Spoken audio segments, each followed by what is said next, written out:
Assalamualaikum warahmatullahi wabarakatuh. Selamat datang di Kalasara Media, kajian lokal seluas Nusantara. Kali ini di segmen ngopi yang ke-6 bersama dengan saya Putri, saya akan ngajak Sobat Kalasara untuk berbincang-bincang dengan bintang tamu kita.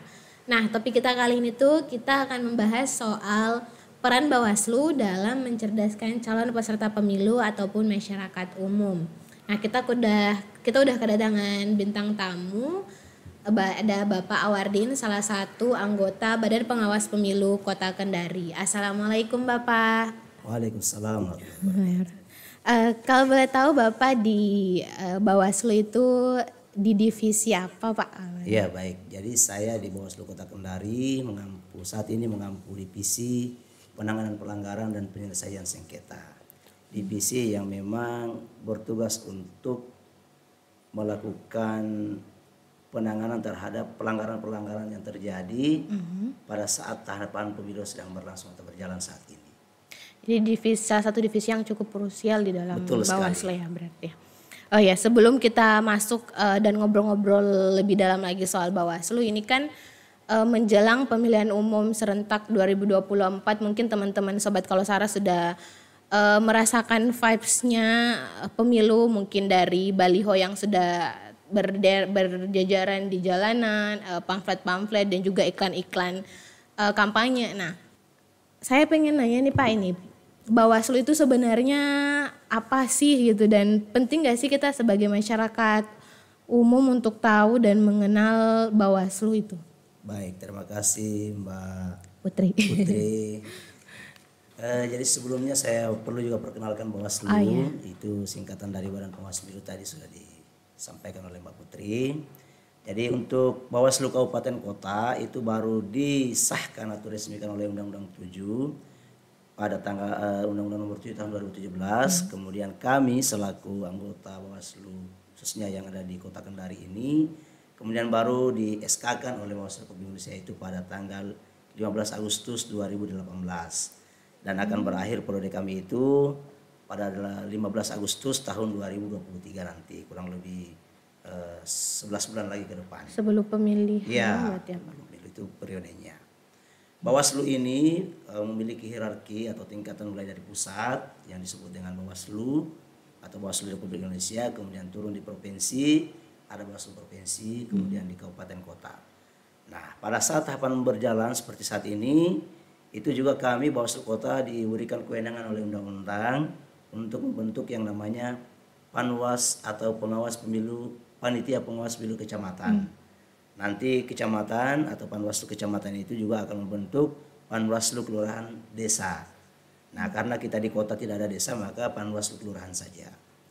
Nah, pada saat nanti akan dilangsungkan pemilihan umum itu kita sesuai dengan ketetapan KPU telah ditetapkan itu pada tanggal 14 Februari tahun 2024 nanti.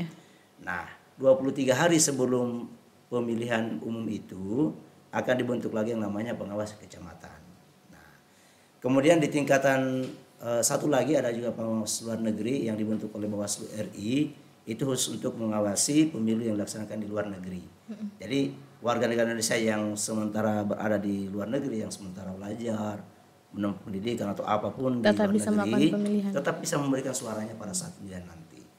Nah, nanti itu akan dibentuklah yang namanya pengawas luar negeri. Nah, tugas kami sesuai dengan kewenangan undang-undang itu adalah mengawasi seluruh tahapan yang sedang berjalan. Nah, saat ini KPU atau Komisi Pemilihan Umum Republik Indonesia sudah melaunching yang namanya tahapan pemilu itu sejak tanggal 14 Juni 2022 yang lalu. Nah, saat ini tahapan yang sedang berjalan adalah tahapan verifikasi, tahapan pendaftaran, verifikasi, dan penetapan partai politik calon peserta pemilu. Nah, di sini ada yang namanya calon peserta pemilu. Jadi kalau di pemilihan umum itu peserta pemilunya itu adalah partai politik. Yang kedua nanti akan ada yang namanya calon presiden dan wakil presiden. Nah, partai politik inilah yang kemudian menghimpun atau melakukan perekrutan untuk pencalonan baik DPR RI, DPRD tingkat provinsi maupun DPRD tingkat kabupaten kota. Nah, lalu setelah itu akan juga KPU juga membentuk yang namanya pencalonan perseorangan Dewan Perwakilan Daerah, yang anggotanya dia kalau di Sulawesi Tenggara itu semua ya, untuk seluruh provinsi itu 4 orang saja perwakilan atau utusan daerah namanya. Sementara untuk DPR RI itu tergantung jumlah penduduk. Kalau kita di Sulawesi Tenggara ini jumlah anggota untuk DPR RI itu sebanyak 5 orang. Jadi disesuaikan sama wilayahnya. Ya, karena jumlah penduduk kita ini sampai dengan saat ini kurang lebih 2,5 atau 2,5 sampai 2,7 juta jiwa.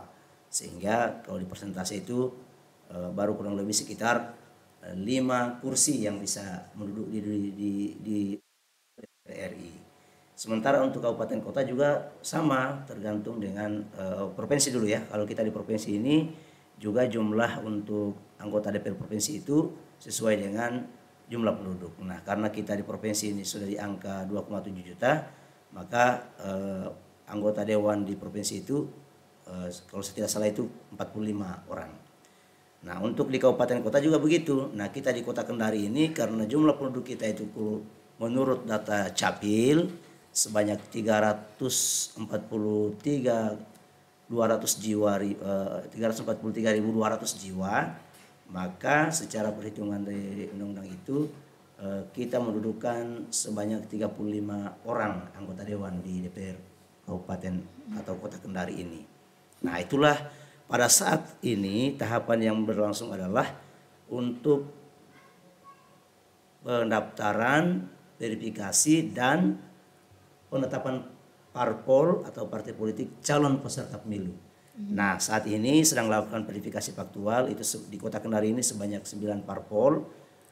Sementara 9 parpol lainnya itu sudah tidak diverifikasi lagi, jadi sudah lolos otomatis sesuai dengan peraturan bahwa 9 partai yang menduduki atau yang punya perwakilan di DPR RI atau punya caleg, bukan caleg ya, yang punya aleg anggota legislatif di DPR RI, maka mereka tidak diverifikasi lagi, langsung lolos otomatis. Nah, sementara yang 9 lainnya yaitu beberapa partai politik yang pernah menjadi peserta di 2014 yang lalu atau 2019 yang lalu tetapi tidak memiliki kursi di DPR RI. Lalu yang berikutnya adalah partai baru. Nah, mereka itulah yang diverifikasi secara faktual. Verifikasi faktual itu adalah kita mendatangi dari rumah ke rumah anggota yang didaftarkan oleh partai politik itu di dalam sistem informasi partai politik atau SIPOL. Agak panjang penjelasannya ya. Nah, semua tahapan itulah yang dilakukan oleh KPU itu yang diawasi oleh Bawaslu, Badan Pengawas Pemilihan Umum. Jadi tahapannya emang panjang banget sampai sekarang tuh udah dipersiapkan, padahal masih panjang ya ternyata, masih lama 2024 tapi sudah dipersiapkan sejak memang sebelumnya. Karena itu ketentuan undang-undang, di dalam undang-undang disebutkan bahwa penetapan partai politik itu 20 bulan sebelum pemilu. Nah, jadi akan ditetapkan itu pada tanggal 14 Desember 2022 ini, itu sudah kita tahu siapa-siapa partai politiknya dengan nomor urutnya. Nah, mereka inilah yang kemudian menjadi peserta pemilu yang ditetapkan oleh KPU. Lalu kalau mereka sudah terpilih dan ditetapkan oleh KPU, maka mereka inilah yang berhak untuk merekrut calon-calon anggota legislatif tadi yang kita sebut sekarang ini sudah berseliweran spanduk-spanduk iklan-iklan ya, namanya. Itu untuk saat ini belum dilarang, boleh saja orang mensosialisasikan diri, silakan. Ya, mungkin teman-teman di kru kalau salah media juga ada yang mau caleg atau apa, sudah bisa mensosialisasikan diri sampai sekarang ini. Nah, tetapi yang dilarang itu adalah yang pertama, tidak dipasang di tempat-tempat yang dilarang seperti tempat umum, yaitu fasilitas kesehatan misalnya di rumah sakit, kemudian di sekolah-sekolah, di masjid-masjid, nah, tempat-tempat yang dia fasilitas umum sifatnya. Kalau perguruan tinggi juga sama, dia juga dilarang karena dia tempat pendidikan. Meskipun swasta seperti kita di Universitas Muhammadiyah Kendari misalnya, itu juga dilarang pasang baliho yang berbau kampanye atau berbau sosialisasi karena di kampus itu dia masuk dalam kategori lembaga pendidikan. Berarti pekerjaan Bawaslu cukup padat, cukup banyak dan di antara dari tugas kami itu yang saya jelaskan tadi, kalau ternyata dalam perjalanannya ada yang melanggar, melanggar peraturan perundang-undangan yang berlaku dalam hal Undang-Undang 7 atau undang-undang lainnya yang diatur oleh undang-undang lain yang melarang mereka untuk berpartai politik, maka itu tugas Bawaslu untuk kemudian memberikan pencegahan, mensosialisasikan. Kalau sudah diberikan pencegahan, sudah mencegah ternyata masih terjadi juga pelanggaran, maka kita akan menindak. Tindakan apa yang kita lakukan? Tindakannya itu adalah memproses pelanggarannya itu sesuai dengan peraturan perundang-undangan. Kegiatan Bawaslu itu seperti apa sih Pak ke masyarakat? Mungkin selain sosialisasi seperti Jadi, apa? Mungkin bisa dijelaskan. Ya, kemudian Bawaslu ini memiliki beberapa macam kegiatan-kegiatan, diantaranya sosialisasi. Kami juga bulan lalu sosialisasi di kampus UMK ini. Sosialisasi seperti apa itu? Ya, kita mengumpulkan mahasiswa, kemudian kita menyampaikan tentang aturan-aturan Bawaslu, kemudian kita menyampaikan tentang larangan-larangan yang tidak boleh. Ya, mahasiswa ini kan pemilih pemula. Ada yang umurnya baru mungkin 17 tahun, ada yang 18 tahun, ada yang sudah di atas itu.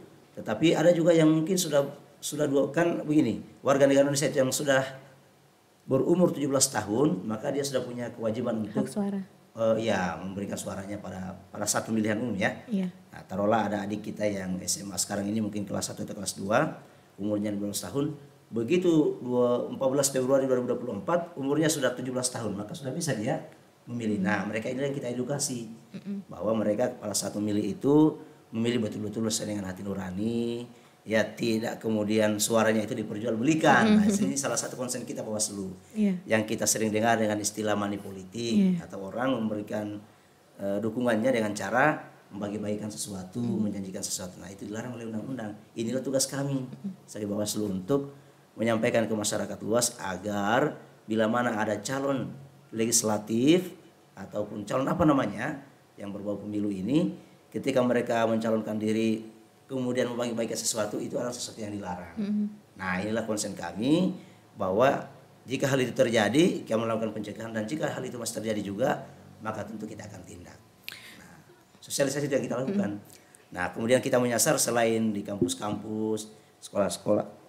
Di beberapa bulan kemarin ini, Agustus sampai September itu, kita menyisir kurang lebih sekitar 10-an sekolah di Kota Kendari ini, baik SMA maupun swasta, itu kita datangi untuk kemudian melakukan sosialisasi kepada mereka, utamanya kepada pemilih-pemilih tadi.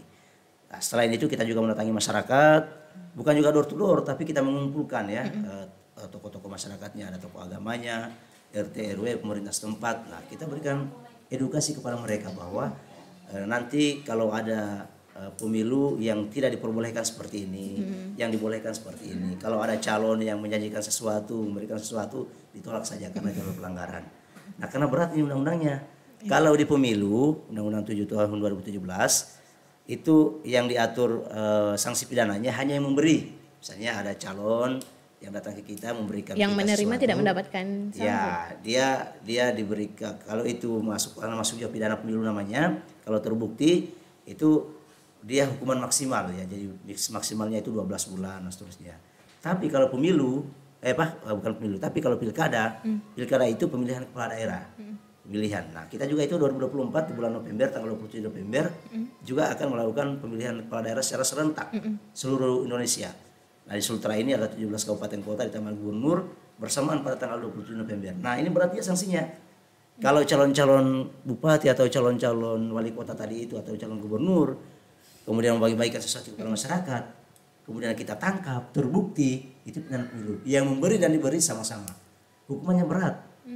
Maksimal 72 bulan, berapa itu 72 bulan? 6 tahun.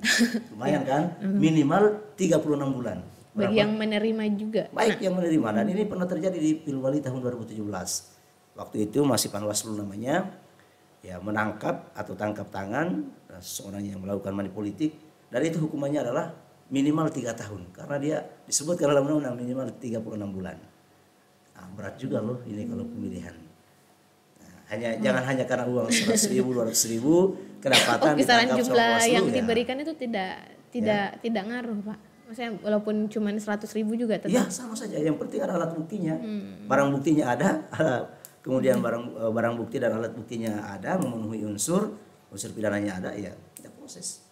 Selain sosialisasi seperti yang Bapak sebutkan tadi, kegiatan Bawaslu itu setelah itu kemudian kita juga di Bawaslu ini aktif. Ya, kita juga hampir setiap pekan itu menghadiri undangan-undangan dari media-media, ya, saya sebut saja ya, seperti misalnya media RRI atau TVRI. Kita juga aktif di media-media lokal juga. Itu dalam bentuk himbauan, dalam bentuk apa. Kemudian saat ini juga kami aktif melakukan pengawasan terhadap kinerja KPU. KPU melakukan verifikasi faktual di lapangan. Sekarang ini di desa-desa, maaf karena kita di desa, di kelurahan-kelurahan sementara turun KPU. Nah kita Bawaslu Kota itu turun juga mengawasi mereka. Nah teman-teman juga di kru ini cek juga jangan sampai ternyata di Sipol ada namanya didatangi oleh verifikator partai politik. Nah itu banyak kita temukan kemarin teman-teman setelah kita datangi di rumahnya, mereka mengaku bukan partai politik, tapi namanya ada. Namanya masuk di sistem informasi politik partai politik. Nah itulah yang kita sebut tadi dengan verifikasi faktual. Nah itu salah satu juga bentuk kegiatan kita. Sosialisasi Bawaslu itu dilakukannya Pak apa menjelang pemilu atau setiap tahun dilakukan? Oh iya baik. Kalau kita ini kan tahapan pemilu 2024 itu kan tadi saya sudah jelaskan bahwa dimulai pada tanggal 14 Juni yang lalu ya. Tetapi sebelum itu di tahun-tahun sebelumnya juga tetap ada kita sosialisasinya itu, tapi sifatnya dia tidak seperti sekarang ini yang hampir setiap hari kita sosialisasi ke masyarakat. Kalau yang lalu itu ya paling per 3 bulan sekali, ya mungkin setahun hanya sampai beberapa kali, itu pun juga tempatnya tidak di semua tempat, kita hanya memilih tempat-tempat. Kenapa? Karena kami ini Bawaslu adalah lembaga negara. Setiap yang kami lakukan itu harus ada cantolannya di Dipa Keuangan Bawaslu. Artinya apa? Kita berbuat itu kalau tidak ada dipanya di anggaran keuangan baik Kementerian Keuangan maupun di Bawaslu. Nah, kalau kita juga kalau sudah turun anggaran itu untuk mempertanggungjawabkan itu ya harus melakukan kegiatan. Nah, contoh misalnya kemarin 2020 dengan 2021 ya pada saat Covid. Ya kita memang tidak ada kegiatan sama sekali. Mengapa? Karena seluruh anggaran kita itu direfocusing atau dialihkan untuk penanganan Covid atau pandemi, sehingga kita memang pada saat itu vakum juga ya. Nah, meskipun kita ya paling sosialisasinya di medsos saja, Facebook pribadi atau Facebook lembaga, fanpage yang lain ya itu. Tapi kalau secara turun ke lapangan door to door itu tidak kita lakukan di tahun 2020 dan 2021. Mengingat karena anggaran kita itu dialihkan untuk penanganan Covid. Oke. Nah saya pengen nanya Pak, partisipasi masyarakat umum itu apakah saat melakukan pemilihan saja atau sebelumnya tuh masyarakat bisa berpartisipasi? Oke. Jadi apa yang saya jelaskan tadi itu masalah sosialisasi itu masih ada kaitannya dengan partisipasi masyarakat juga. Nah, kalau di penyelenggara ini kan, kalau kita ini kan disebut dengan penyelenggara. Penyelenggara ini kan menurut ketentuan undang-undang itu ada 3. Ada Komisi Pemilihan Umum atau KPU, ada Badan Pengawas Pemilihan Umum atau Bawaslu, kemudian ada Dewan Kehormatan Penyelenggara Pemilu atau DKPP. Nah, kalau KPU konsennya untuk menarik masyarakat, perhatian masyarakat atau partisipasi masyarakat adalah bagaimana mereka pada hari H pemilihan bisa berbondong-bondong datang ke TPS menyalurkan hak suaranya. Itu tugas KPU? Ya itu tugas KPU. Tapi kalau kami Bawaslu, tugas kami adalah menarik partisipasi masyarakat, membantu kami ikut melakukan pengawasan. Supaya apa? Supaya pemilu tadi itu menjadi pemilu yang sesuai dengan asasnya kan, langsung, umum, bebas, jujur, langsung, umum, bebas, rahasia, jujur dan adil. Ya bahwa kita ingin pemilu kita ini lu berjuldir kan. Nah itu maka kita menarik partisipasi masyarakat itu membantu kita, ayo bantu kita melakukan pengawasan. Seperti apa itu Pak? Dengan cara tadi itu kita mensosialisasikan kepada mereka agar ketika mereka kembali ke rumahnya masing-masing juga menyampaikan kepada anggota masyarakatnya bahwa tidak boleh loh itu money politik, tidak boleh loh itu PNS mendukung siapa, tidak boleh loh itu TNI atau Polri juga berpihak kepada salah satu calon. Nah itu yang kita sampaikan untuk menarik perhatian atau partisipasi masyarakat tadi itu. Mereka berarti tergabung dalam bagian dari Bawaslu Pak atau? Iya. Jadi misalnya di Bawaslu itu kalau di sekolah kita juga bahkan di 2020 2021 itu kita membentuk yang namanya Sakadiat Sapemilu. Jadi kalau di umum sekolah itu kan ada pramukanya ya. Nah kita juga bentuk sakanya ya, pramuka, anak pramuka ini bergabung di Sakadiat Sapemilu itu tadi sekolahnya salah satu tujuannya untuk membantu kita. Kemudian di Bawaslu Kota juga itu ada yang namanya pojok pengawasan. Nah, pojok pengawasan itu salah satu ruangan yang kita sediakan khusus untuk bincang-bincang soal pengawasan. Masyarakat umum boleh datang ngopi, boleh datang bincang-bincang di sana, bertanya seterusnya. Kemudian kita juga ada yang namanya sejuta relawan. Jadi sejuta relawan itu dari masyarakat umum, siapa saja yang ingin jadi relawan kita, membantu kita mensosialisasikan kepada masyarakat tentang pentingnya melaksanakan pemilu yang jujur dan bersih tadi itu bersih dari segala pelanggaran-pelanggaran dan sebagainya. Nah, itu yang kita sebut dengan partisipasi masyarakat dalam pemilu. Tadi sempat disinggung soal Panwascam, mungkin partisipasi masyarakat seperti tergabung dalam. Jadi Panwascam tadi kan salah satu Bawaslu juga dia adalah badan dari Bawaslu juga, tetapi dia sifatnya sementara atau bahasa kami di penyelenggara disebut dengan ad hoc. Nah itu hanya dibentuk pada saat pemilu berlangsung dan di kota atau kabupaten kota seluruh Indonesia ini saat ini sudah tahapan wawancara sudah selesai 2 hari yang lalu dan tanggal 26 Oktober itu pengumuman kelulusan mereka. Nah kecamatan ini jumlah pengawas itu 3 orang. Mereka bertugas di tingkat kecamatan. Nah, tugas mereka sama tugas kami. Cuman kami kan skopnya begitu luas. Tingkat kabupaten atau kota, karena kita di Kota Kendari ya Kota Kendari di wilayah kita. Nah supaya kita bisa menjangkau sampai ke kecamatan-kecamatan dibentuk tadi itu yang namanya Panwascam. Panwascam itu kan singkatan dari Panitia Pengawas Pemilu Kecamatan. Nah, Panwaslu Kecamatan. Nah, mereka ini juga bertugas sama dengan tugas kami di undang-undang juga. Tugas mereka disebutkan di pasal 105, 106, 107 Undang-Undang 7 tahun 2017 tentang tugas, kewenangan dan kewajiban Panwascam. Nah, di antara tugas dan kewajiban mereka sama yang saya sebutkan tadi itu. Jadi menggalang partisipasi masyarakat juga agar mereka terlibat bersama kami untuk kemudian mengawasi secara langsung supaya pemilu ini berjalan sesuai dengan peraturan atau regulasi yang berlaku di negara kita. Oh, kalau misalnya tahapan perekrutan Panwascam sudah dimulai saat ini, itu apa yang akan mereka lakukan Pak? Menunggu sampai 2024. Jadi tahapan perekrutan itu sudah berjalan dan kemudian tanggal 26 besok, 26 Oktober besok itu pengumuman, terpilih 3 orang, kemudian akan 1 atau 2 hari berikutnya akan dilantik sebagai Panwascam. Setelah itu sudah, kalau sudah dilantik ya sudah bekerja bersama kami ke masyarakat ya. Nah termasuk nanti kalau misalnya sudah masuk tahapan kampanye, nah tahapan kampanye itu diperkirakan bulan-bulan November tahun depan ya 2023. Nah itu Panwascam yang berperan aktif. Itu tadi yang kita sebutkan baliho-baliho, apalagi spanduk-spanduk, backdrop yang besar itu di jalan-jalan raya yang besar ini. Itu salah satu tugasnya Panwascam untuk membersihkan kalau sudah masuk tahapan kampanye. Kalau dia tidak sesuai dengan regulasi. Kalau masa kampanye kan boleh orang membuat spanduk boleh, tapi harus sesuai dengan regulasi. Biasanya itu ada visi misinya, kemudian ukurannya berapa, ditempatkan di mana. Kalau itu kurang dari sesuai dengan ketentuan peraturan perundang-undangan, nah itu yang kemudian ditertibkan oleh kami pengawas pemilu, termasuk dalamnya adalah Panwascam itu tadi. Apa aja sih Pak dinamika yang sering terjadi dalam proses tahapan pemilu bagi? Nah dinamika yang biasa terjadi itu diantaranya adalah netralitas ASN yang begitu tinggi. Nah, kenapa? Karena biasanya ASN ini atau kita sebut saja PNS ya, PNS ini biasa dimanfaatkan oleh oknum-oknum tertentu dalam menggalang suara. Nah, biasanya PNS juga ini kan kalau mereka tidak mendukung yang mengalahkan mereka, mereka takut soal jabatan misalnya atau apa. Nah, biasa itulah kemudian banyak yang istilah kita itu ya tidak netral. Nah, yang tidak netral ini, nah salah satu di antara ketidak netralan PNS itu adalah misalnya ada seseorang bukan PNS, masyarakat biasa, tidak dilarang oleh undang-undang untuk mendukung siapapun. Kemudian orang ini memposting di Facebooknya bahwa saya mendukung calon A. Ternyata ada PNS yang datang like postingannya itu, maka PNS ini sudah kita kategorikan tidak netral. Kita harus proses dia.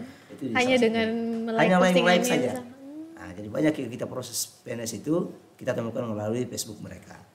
Nah, bukan hanya like, tapi ada yang pasang balihonya, ada yang terang-terangan mendukung dan seterusnya. Itu akan mendapatkan sanksi Pak. Itu melanggar netralitas, melanggar PP 94 tahun 2020 tentang disiplin pegawai negeri, kemudian melanggar juga Undang-Undang ASN Undang-Undang nomor 5 tahun 2014 tentang aparatur sipil negara.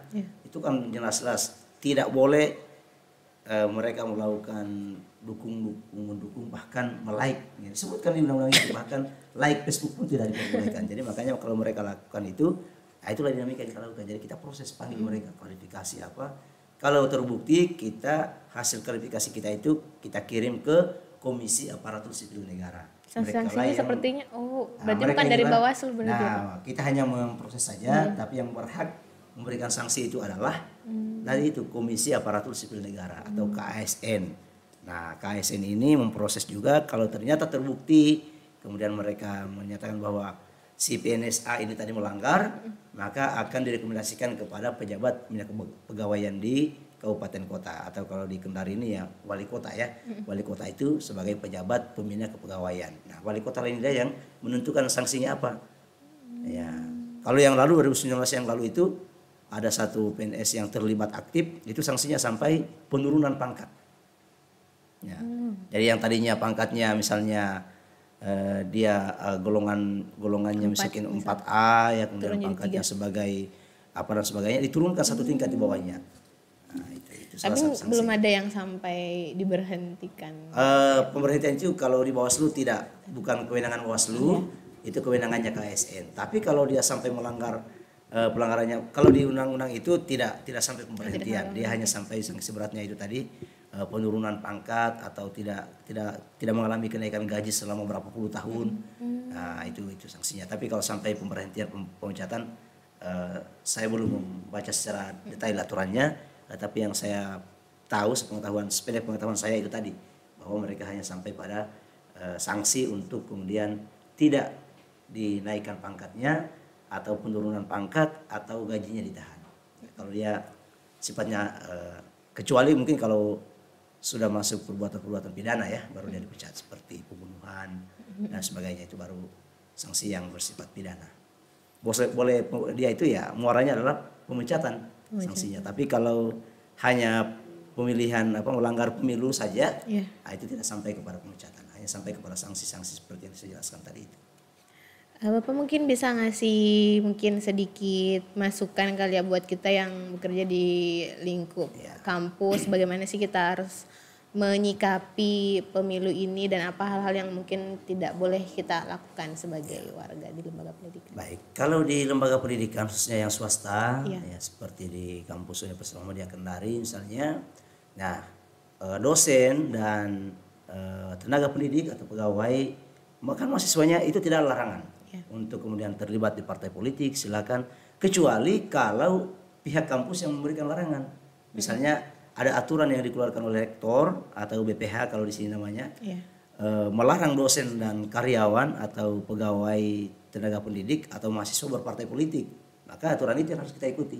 Tapi kalau di undang-undangnya tidak ada aturan yang melarang itu, boleh-boleh saja, sah-sah saja. Teman-teman kru di sini mau berpartai politik, mau menjadi calon anggota legislatif, calon anggota DPR, boleh-boleh saja. Tidak ada yang melarang itu. Kecuali tadi itu kalau dia PNS, TNI, Polri atau bahkan SN pun boleh. Tapi syaratnya kalau SN itu PNS dia harus mundur, berhenti dari jabatan PNS-nya atau dari PNS-nya itu berhenti dia. Jadi kalau dulu aturan dulu di tahun awal-awal reformasi ya, itu hanya cuti saja. Tapi kalau sekarang tidak boleh, undang-undangnya mengatakan bahwa kalau ada PNS yang ingin menjadi caleg, dia harus mundur atau calon. Tapi kalau kita warga umum ini atau pegawai di kampus-kampus swasta atau kampus lembaga pendidikan yang bukan negeri ya, yang bukan PNS, itu boleh-boleh saja. Selama tidak ada larangan dari kampus yang bersangkutan. Tidak ada aturan rektor yang melarang, itu boleh. Tidak ada aturan BPH yang melarang, itu boleh, silakan. Nah, tetapi kalau misalnya mau jadi calon ya itu tadi, jaga jangan sampai bermani politik ya. Jangan sampai menjanjikan sesuatu yang dilarang. Karena dalam undang-undang disebutkan menjanjikan saja, jadi baru janji saja, itu sudah masuk dalam kategori. Apalagi kalau sudah memberikan sesuatu. Nah, jadi bukan hanya uang ya, termasuk barang, termasuk misalnya sembako, ya, beras, minyak. Tapi itu nanti pada masa kampanye. Kalau sekarang ini belum bisa juga kita tindak karena belum ada aturannya. Ya, misalnya orang sekarang ini sudah main bagi-bagi uang, kami belum bisa berbuat apa-apa. Karena belum masuk masa kampanye, tahapan kampanye.